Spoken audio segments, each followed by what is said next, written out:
Okay, time to form the Megazord. Much like in the show, Pterodactyl and Mastodon head are going to disappear. So are these cannons. You fold these in and the legs inward to form the arms. Megazord sequence has been initiated. Then you pretty much fold the legs in and pretty much just click it upward.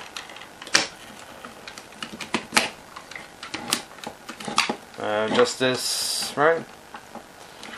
The tail itself is going to snap in. The cannon's going to click to the back of the leg. These back mastodon legs. Hold this down. Get the pterodactyl. And fold the wings. Fold the head in. Fold the wings in. Flip this down. And for the head, instead of just flipping it down, you have to slide it slightly. It's a little different. Tuck it in, close it up, click this to the chest, and put these forward. Megazord activated. And there you have the Dino Megazord. Alright, now to bring in the original for comparison. Now, compared to the original, this one's more of a skinnier, leaner build.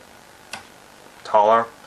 The leg connectors give it odd new height, because in the original, these two parts are supposed to connect into the Zords. Just a lot. Turning it around, pretty much the back area has been more shrunken.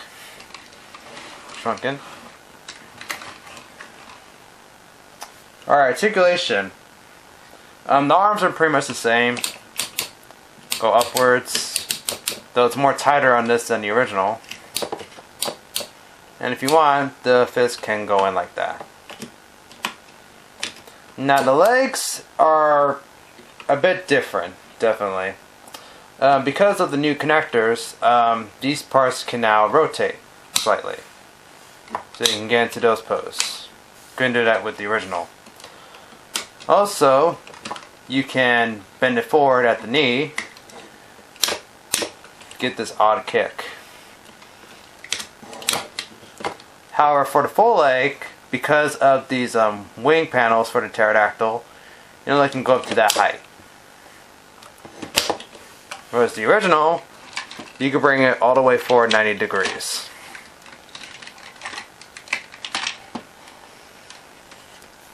Alright, now to bring in their mastodon heads, the little shields. Pretty much just a smaller build. Put it in their hands. The mastodon shield holds pretty well. And last but not least, the almighty power sword. Let's get it from the back. There you go. Now all the details are still on the power sword, the new one. However, the new one is actually more pointier at the tip than this one. You have the original his. And a new one to him. And the sword actually fits more tighter in his hand than in this one. So yeah, there you go, the Megazord for you. Overall, despite the differences, it's definitely pretty good representation of the original. It's not bad buy for something that's $25. It's still pretty good. Pretty much nearly all the features of the original Megazord. Just a little trade-off, but still perfectly fine. I would suggest buying this. If you were an old PR fan, yet don't want to track this thing down. To have this toy conform to today's toy era, Bandai did a big change to add more playability to this Megazord.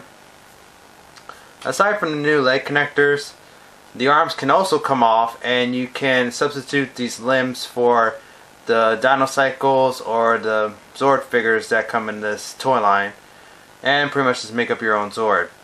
For example, I can disconnect this arm, get a Zord vehicle, transform it.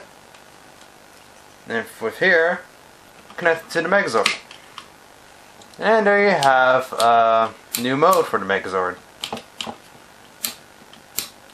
This is entirely optional. You don't have to do this. You get these toys for your Megazord. It just adds more playability for kids for the toy line, which isn't bad because if you just leave it as it is, it doesn't make any change on the original. You can just take it off and just leave the original limbs on and still have a good Megazord. Also, because the arms can come off, you can hide the hollow legs for the tank mode. You just simply disconnect the arms, flip it around, turn the cannons upward, and connect them to the opposite side.